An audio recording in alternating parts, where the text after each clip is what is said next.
Okay, Doug, I just want to tell you that I edited your changes in there.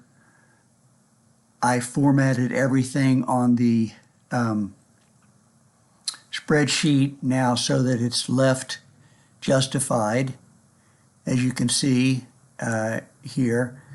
And if you just go down, it's all done left justified. And over here too, this is all left justified now.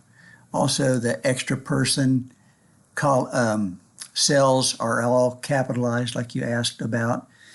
The other thing that I did was I protected certain ranges so people could not edit them. I protected the column here so they can't change anything in this column. Also, this column here, column D, they can't change anything in this column. Only you and I and Dave Norberg and Josh Pardee can change those cells that are protected. And the other protected cells are up here in this area. So that'll keep people from doing unwanted changes to the spreadsheet. And for printing, I'll show you what I do. And I think this will probably work for you.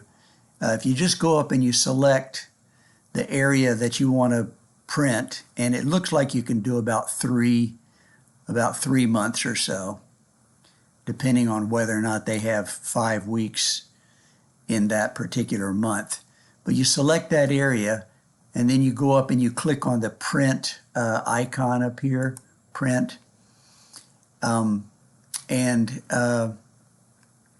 What you want to do is say selected cells, and as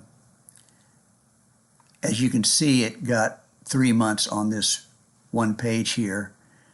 And then click on, of course, I left this on portrait.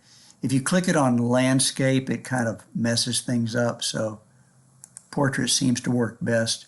Then click on next. And then it gives you the preview, and then you just click on print down here, and it should give you a nice printout of that. Okay, I think that's all I had to share with you. If you have any questions, then just let me know. Thanks. Bye.